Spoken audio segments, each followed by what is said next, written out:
versículo 18.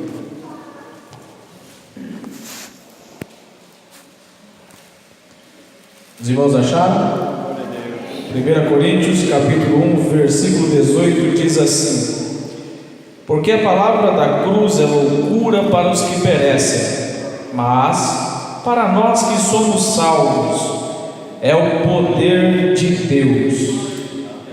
Diga comigo: querido Jesus, que a tua palavra seja profecia para a minha vida e resposta das minhas orações. Amém. Pode tomar o vosso assento. Meus amados, esses dias eu estava lendo alguma coisa de subsídio teológico e eu vi um conselho de um pastor. Eu achei interessante. Ele dizia que quando ele começou a pregar, ele pregava muito tempo, era 1h30, 2 horas, e o povo naturalmente ia cansando, porque o nível de atenção diminui na proporção que o sermão aumenta. E ele disse que a esposa dele falou: nego, tem como você diminuir a mensagem, não? E ele falou: como que eu vou fazer isso? Ela falou: vou dar uma dica. Você pega uma bala, põe embaixo da língua, quando a bala acabar, você para a mensagem. E aí ele aceitou a ideia, ele deu exatamente meia hora, certinho. Só que num dia, irmãos, ele foi pregar e ele estava com a técnica preparada, e foi meia hora, 1h30, e o povo começou a ir embora. E a esposa falou: olha, e a bala? Aí ele olhou no bolso e percebeu que ele pôs a mão no bolso errado. Em vez de pegar a bala, ele pegou um botão do terno que estava guardado lá. Então eu entendo, irmãos, que pela exiguidade do tempo, eu já vou pegar minha bala e eu vou trazer uma mensagem no tempo certo, e eu creio que Deus vai falar conosco, amém? Queridos e amados irmãos, a mensagem da cruz, que é centrada no Senhor Jesus Cristo, ela é a mensagem ideal no reino de Deus para os seus filhos e para a igreja, mas também a mensagem que atinge a todas as pessoas sem distinção de raça, formação acadêmica, cultura ou cor. A mensagem da cruz ela é perfeita, mas ultimamente nós temos percebido que a centralidade desse assunto tem ido embora. Se os irmãos pararem para observar o cerne, a tônica da Bíblia maior, não é outra coisa senão Jesus Cristo. Martinho Lutero disse uma certa vez que se você ler de Gênesis a Apocalipse e não encontrar Jesus num texto que estiver lendo, leia de novo, porque você não está entendendo o que lê. Toda a Bíblia, o centro maior dela, a tônica dela está em Cristo, e Jesus Cristo é o nosso modelo. A Bíblia diz, ele mesmo falando em João 13,15: eu vos dei o exemplo para que assim como eu vos fiz, vós façais também. Ele é o nosso exemplo maior. A Bíblia nos diz também em 1 Pedro 2,21 que nós devemos seguir as suas pisadas. Na maneira que ele viveu e andou, nós devemos segui-la. A Bíblia diz também em 1 João 2,6 que assim como ele andou, nós devemos andar. A Bíblia diz em Efésios 4,13 que nós estamos progredindo, nos aperfeiçoando até chegarmos à medida de varão perfeito, que é Cristo. Nós todos os dias devemos e precisamos nos esforçar para parecer mais com Jesus.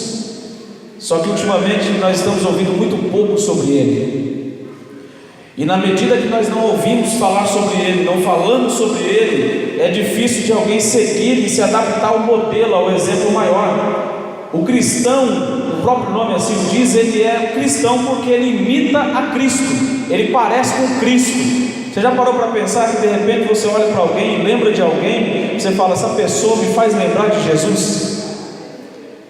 Tem gente que é todinho Jesus. Você lembra dele, lembra de Cristo. Você pensa nele, pensa em Jesus. Pensa em Jesus, lembra dele, porque ele é todinho Jesus. Mas ultimamente também a gente vê algumas pessoas que parecem tudo menos Jesus. Tem alguns que estão parecendo Muhammad Ali, tem alguns que estão parecendo Maomé, tem uns que estão parecendo emos, gospels, e para não dizer piriguetes gospels, infelizmente. Mas a igreja de Cristo, ela segue o exemplo maior, que é Jesus Cristo, o seu Senhor. E como Ele é o nosso exemplo maior, Ele é a tônica maior, nós precisamos falar dele. Irmãos, Jesus, Ele veio para a terra enviado numa obra tão especial, que antes do mundo existir, ela já era projetada. Se você ler Apocalipse 13:8, a Bíblia diz que Ele é o Cordeiro morto antes da fundação do mundo. Antes de Deus dizer haja luz, Ele já tinha projetado o plano da salvação, e Cristo estava incluído para morrer na cruz, para me salvar e te salvar. Isso nos faz entender que não fomos nós que o amamos primeiro, como a Bíblia diz, mas Ele nos amou e pensou em nós desde antes da eternidade existir. Essa palavra é loucura para os que perecem, mas para nós que somos salvos, ela é o poder de Deus. Cristo pensa em mim, pensa em você desde a eternidade. E a Bíblia diz que nos tempos dos séculos determinados, Ele envia Gabriel para falar com Maria. E quando Ele fala com Maria, Ele faz a proposta, ela aceita. Uma jovem judia, era algo fora do normal, não tinha os aparelhamentos de inseminação artificial, uma virgem engravidar era impossível. Mas o próprio anjo diz para ela: para Deus nada é impossível, Maria. Maria aceita, e aí entra, irmãos, a natureza humana e divina nesta terra, aonde somente réis mortais atravessaram. A natureza divina é porque não veio da semente masculina, mas veio por obra e graça do Espírito Santo. A natureza humana é porque ele foi gerado no útero de Maria.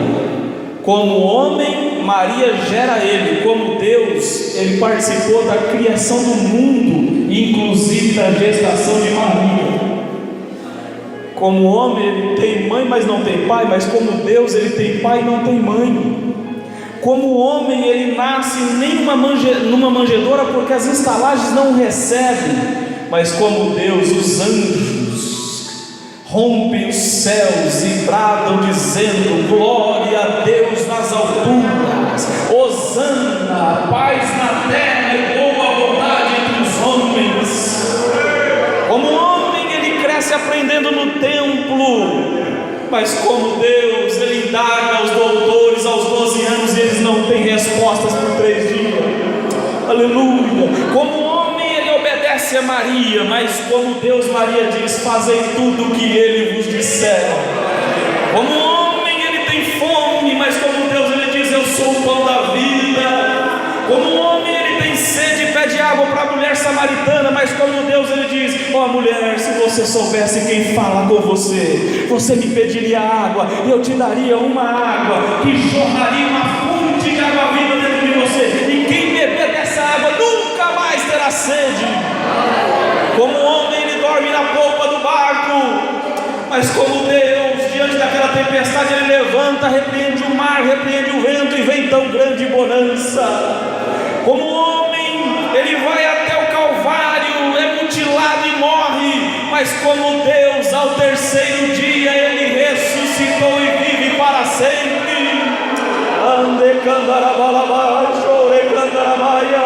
Esta é a genuína mensagem do Evangelho. Um Deus que renunciou ao seu trono de glória, se humanizou para poder me salvar e te salvar. Você pode glorificar a Deus por isso?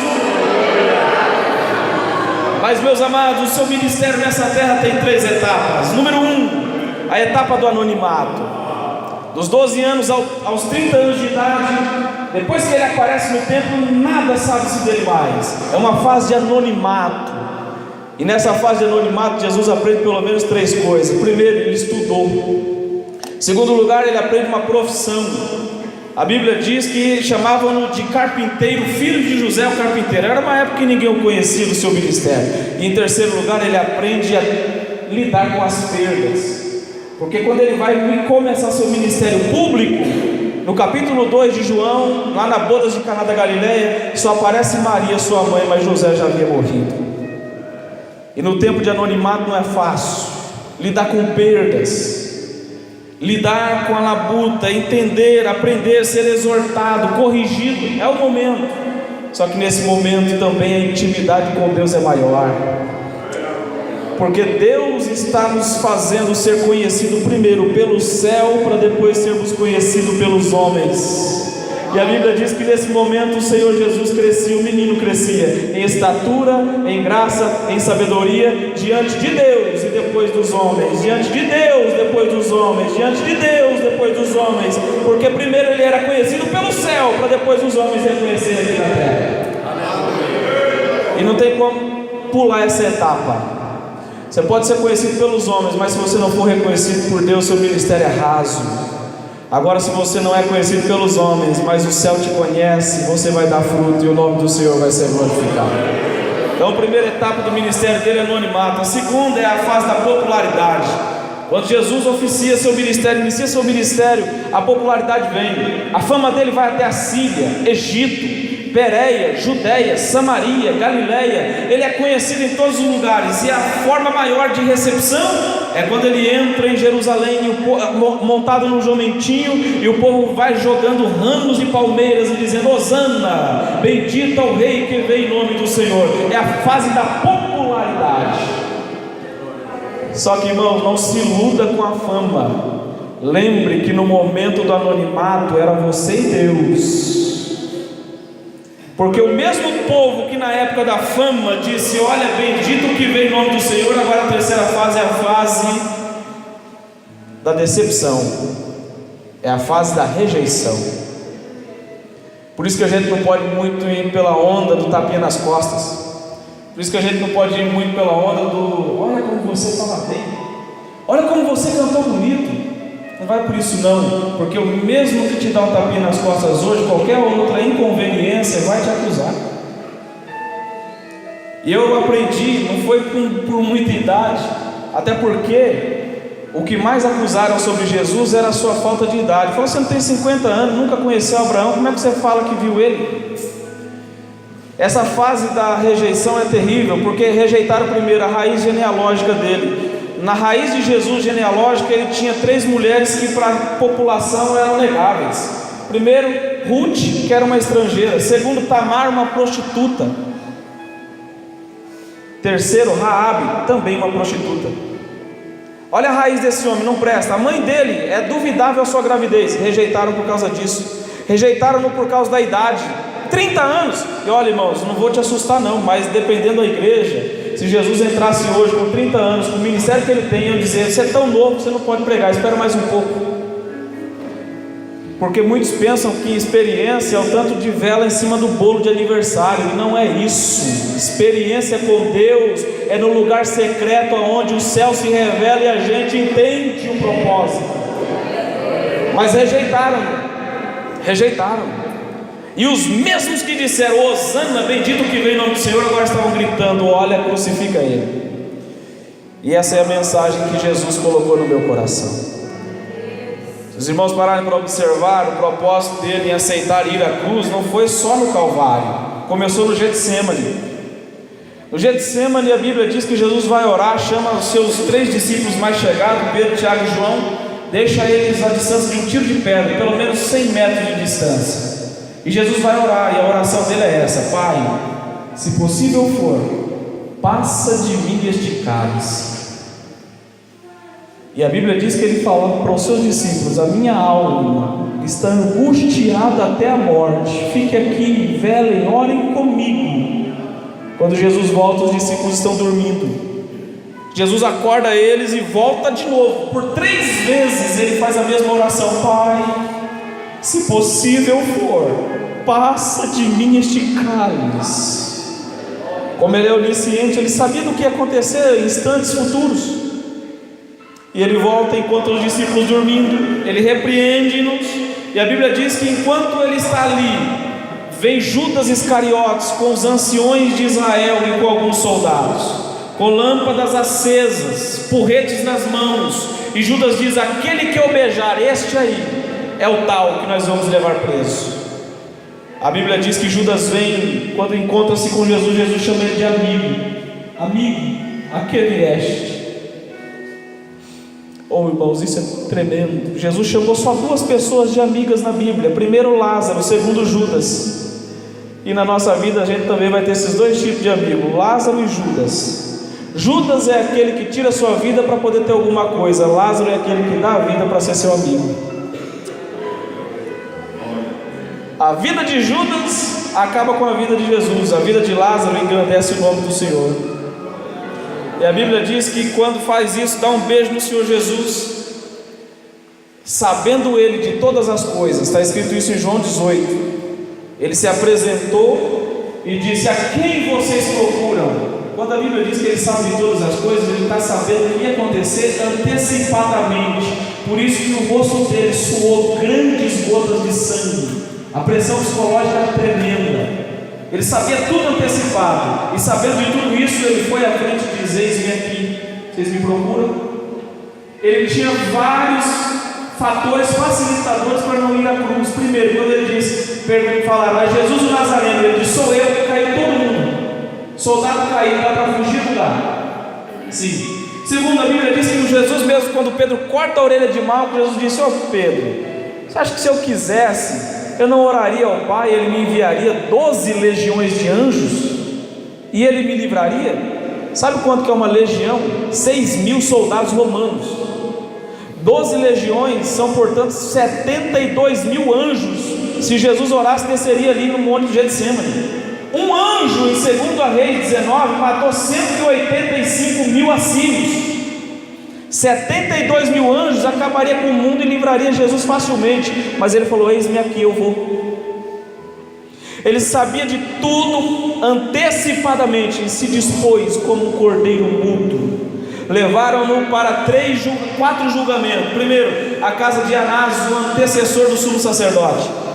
Depois levam até a casa de Caifás levam até a casa de Pilatos. Da casa de Pilatos ele manda para Herodes não resolve, devolve para Pilatos de novo. E a Bíblia diz que Pilatos, entendendo que ele era Deus, tentou de todas as maneiras inocentá-lo, mas o povo judeu contratou falsas testemunhas. Primeiro, as farsas do julgamento. Começaram a julgar Jesus à noite. Não existia julgamento à noite. Segundo, contrataram falsas testemunhas e o testemunho deles, a Bíblia diz, eram incoerentes. Terceiro, Pilatos tinha que ouvir uma testemunha de defesa e não apareceu ninguém para defender Jesus, nem os seus discípulos. E a Bíblia Sagrada nos diz que eles acusam a Jesus primeiramente de blasfêmia. Ele diz ser filho de Deus. Segundo, sacrilégio. Ele diz que derruba o templo e no terceiro dia o levanta. Terceiro, insurreição, rebeldia contra César. Ele diz que é rei. Vamos matá-lo. Pilatos de todo jeito tenta defender Jesus. A mulher dele, enquanto ele está sentado no trono de juízo, a mulher dele diz assim, manda um recado: Pilatos, não atente para a causa deste homem, ele é justo, e nesta noite eu sofri muito num sonho que Deus me deu. A mulher de Pilatos foi impactada pela justiça, ela teve um sonho de Deus. Quando Pilatos diz isso, ouve isso, ele vai, chama os judeus e diz: olha, na época da festa vocês têm uma opção, solta-se um bandido, um criminoso, e eu vou colocar aqui Jesus o Nazareno, que diz ser rei dos judeus, e Barrabás, um homicida e um homem acusado de sedição política. A quem vocês escolhem? As autoridades romanas que pregavam, as autoridades judaicas que pregavam amor, que ensinavam sacrifício, gritava para a multidão e dizia: solte Barrabás, peça para soltar Barrabás. E o povo grita: soltem a Barrabás. Imagina comigo o homicida que estava há pouco tempo de ser crucificado, que era Barrabás, saindo daquela cela fria, se apresentando diante daquela multidão, um homem que já estava com a cabeça na forca. Agora ele olha para o lado e vê um homem que, de tudo que ele viu ali, ele não tinha culpa nenhuma. Barrabás poderia sentir o que a gente sente. Éramos condenados, não tínhamos mérito algum para irmos ao céu, e um justo falou: eu vou no lugar dele. A nossa vida resumia-se numa centena eterna. Éramos por natureza filhos da ira, mas Deus falou: tira ele desse calabouço frio.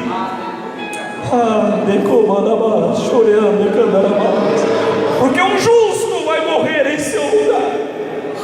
Barrabás é impactado por um justo que se pôs no lugar dele, que era um homem condenado justamente.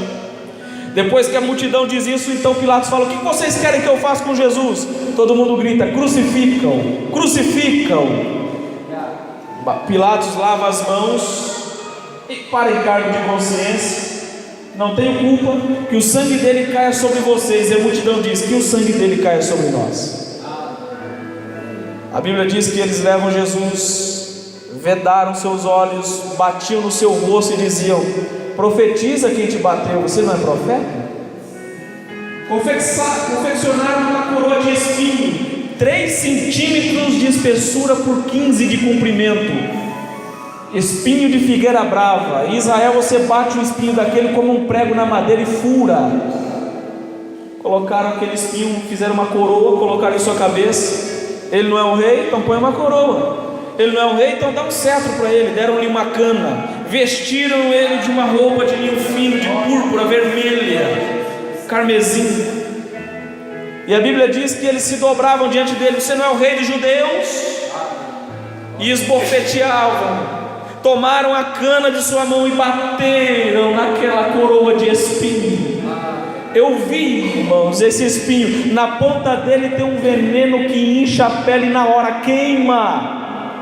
O sangue estava quente, mas aquilo perfura a caixa craniana, rompe com o vaso, aquilo dói, e ele calado.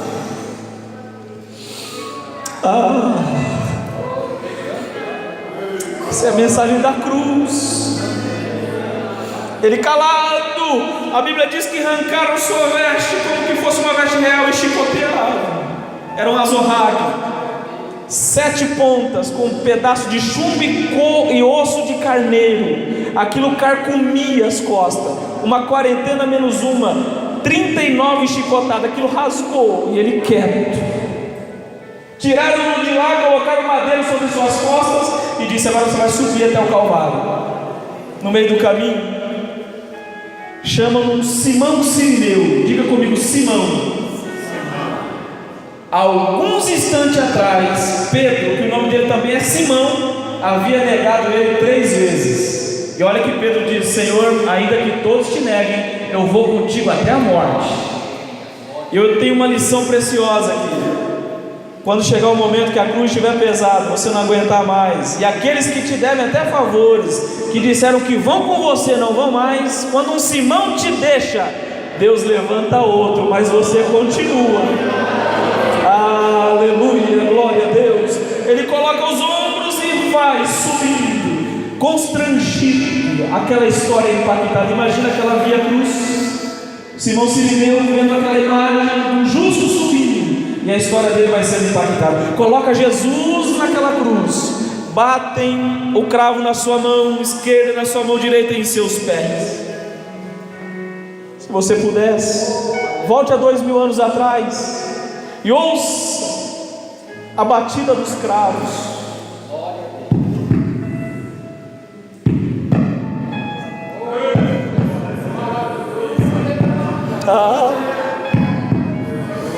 Ele calado.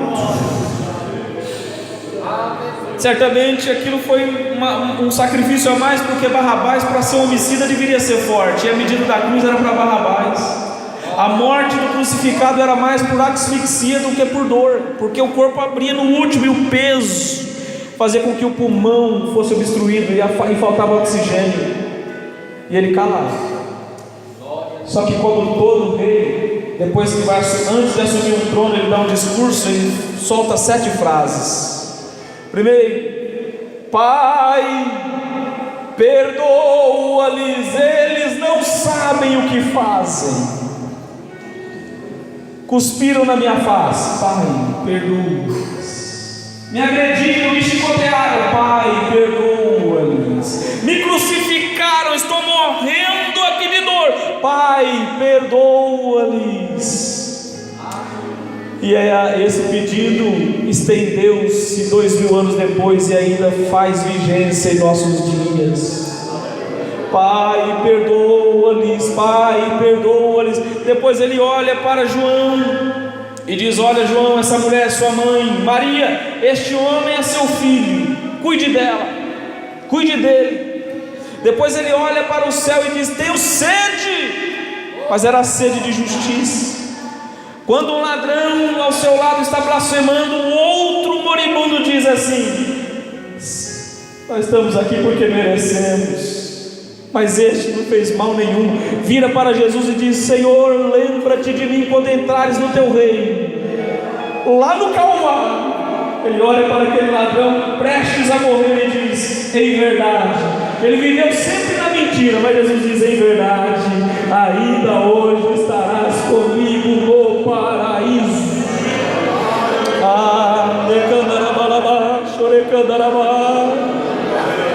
Depois ele olha para o céu e brada: Eli, Eli, lama sabachthani, que quer dizer: Deus meu, por que me desamparaste?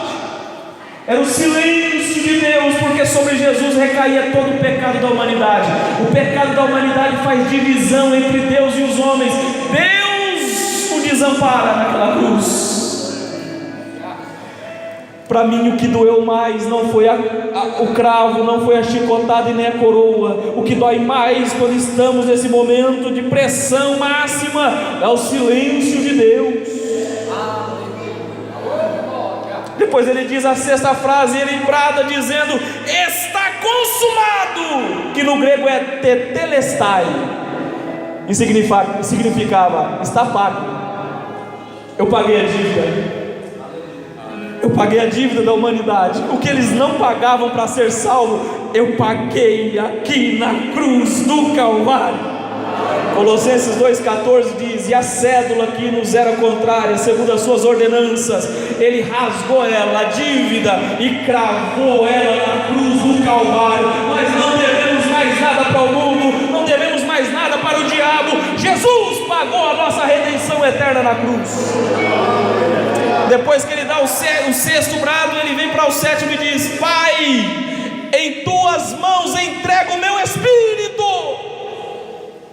Irmãos, o sol esconde o seu brilho ao meio-dia, a terra tremeu, o véu do templo rasgou-se de cima a baixo. Alguns mortos em Jerusalém ressuscitaram, porque o dono da vida havia morto, entregado a sua vida para a redenção da humanidade. Aleluia, glória a Deus. Ele, naquela cruz, o soldado vai para verificar como é que fica esses homens ali. Vai chegar a Páscoa, tem que tirar esse corpo, vamos quebrar as pernas para que a morte seja adiantada. O ladrão da esquerda está com a perna ainda boa e vivo, quebra a sua perna. O da direita quebra a sua perna, mas quando chega no Senhor Jesus, ele já havia morrido. Então eles furam o seu lado e rompem com o miocárdio. E a Bíblia diz que saiu dali água e sangue, um furo no coração. Água e sangue sai, água da vida que sacia a nossa alma, sangue do Cordeiro que tira o pecado de todo mundo. E houve um espaço no coração, e misericórdia é isso, colocar um miserável dentro do coração. Abrir um espaço para a igreja entrar no corpo de Cristo e fazer parte do corpo de Cristo e andar em unidade, união para o céu. Abriu um espaço no coração do Mestre. José de Arimateia pega o corpo, sepulta uma sepultura nova, onde ninguém havia sido enterrado. Isso na sexta-feira. As mulheres bem de manhã, Maria Madalena, Maria mãe de Jesus, vão correndo ao sepulcro para preparar o corpo. Quando elas chegam lá, a pedra está removida, porque de manhã bem cedinho, a Bíblia diz assim: o anjo removeu a pedra do sepulcro. Quando elas olham sobre a pedra do sepulcro, tem dois homens com vestes parecendo um relâmpago de resplandecente, e eles dizem: mulheres, por que vocês procuram dentre os mortos aquele que vive? Ele não está mais aqui, ele ressuscitou. Oh, aleluia. Nossa convicção não termina numa sepultura, nossa esperança não termina num túmulo, nossa esperança é no Cristo vivo que ressuscitou ao terceiro dia. E o anjo diz: corre para a Galileia, chama os discípulos, fala para se reunir, e também a Pedro, porque eu quero falar com eles. Pedro e João correm ao sepulcro, chegam lá, não encontram nada e vão conferindo entre si. Jesus aparece no caminho de Emaús, conversa com aqueles dois, dá a demonstração que ressuscitou. Depois Jesus aparece novamente, e nesta vez ele aparece no templo e diz: Pai seja convosco. Assoprou sobre eles e disse: recebam o Espírito Santo. Assim como o Pai me enviou, envio a vós. A quem vocês perdoarem eu também perdoo. E Jesus se retira. Tomé duvida, Jesus volta de novo para mostrar que realmente ele ressuscitou. Daqui a pouco Pedro, João, os discípulos estão pescando. João 21, Jesus aparece na beira da praia, espera a noite toda passar e diz assim: ei, galileus, pegaram alguma coisa? Eles disseram não. Então lança a rede para a direita. Quando eles lançam a rede, não dava para trazer de tanto peixe que tinha. João olhou para Pedro e disse: é o Senhor. Pedro se joga na água e eles vão até a praia. Quando chegam lá, eles têm um banquete preparado, peixe assado e pão assado. Jesus diz: comam comigo. Quando Pedro se aproxima, Jesus diz: Pedro, tu me amas? Amo, Senhor. Apacenta meus cordeirinhos. E Pedro vai de novo. Jesus diz: Pedro, tu me amas? Amo, Senhor. Apacenta minhas ovelhas. Depois Jesus pergunta pela terceira vez: Pedro, tu me amas? Ele diz: Senhor, cheio de tristeza, tu sabes que eu te amo. Jesus diz: então apacenta minhas ovelhas. Jesus estava restaurando o pastor que seria o primeiro pastor no dia de Pentecostes levantado, porque o coração dele estava com 3 negativas: eu não conheço, eu não conheço, não conheço. Mas depois que ele encontra com Jesus ressuscitado, ele diz: eu te amo, eu te amo, eu te amo. Jesus fica 40 dias entre eles, a Bíblia diz isso em Atos 1. Jesus prega sobre o reino de Deus durante 40 dias e sobe para o céu. 1 Coríntios 15 diz que tinha 500 pessoas olhando, 500 discípulos. E quando ele sobe, de repente ele transpassa uma nuvem, e os anjos dizem: homens galileus, por que vocês estão olhando assim para cima? Porque da mesma forma que vocês estão vendo ele subir, muito em breve ele voltará novamente. Fica em pé, meus irmãos. Aleluia. A palavra da cruz é loucura para os que perecem, mas para nós que somos salvos, ela é o poder de Deus para a nossa vida, para a nossa salvação, para a nossa comunhão, para a alegria da igreja, para o renovo das almas. Ela é poder de Deus. Querido Deus e amado Pai, eu sei, ó Senhor, que foi apenas uma sinopse de tudo quanto a Tua grandeza do plano de salvação representa, mas que essa mensagem flua em nossos corações como semente em terra boa. Ah, Senhor, queremos ter convicções sólidas no Cristo vivo, e gratidão por um Cristo que se entregou por nós, sabendo que éramos míseros pecadores. E também, ó Pai, renova a nossa esperança de irmos para o céu. Senhor, o Senhor demonstrou a Tua glória do Cristo ressurreto para João na ilha de Pátimos. O Senhor demonstrou a Tua glória para Estevão sendo apedrejado. O Senhor demonstrou a Tua glória para Saulo no caminho de Damasco. Deus, nós cremos num Cristo vivo. Senhor, renova a Tua igreja, alenta os corações tristes, quebranta-nos, renova-nos como dantes. Queremos vibrar de alegria perante a mensagem da cruz. Senhor, abençoe as famílias, abençoe os Teus servos e dá-nos, Senhor, profunda gratidão pelo Cristo que se entregou por nós, mas que vive para todos sempre. Amém.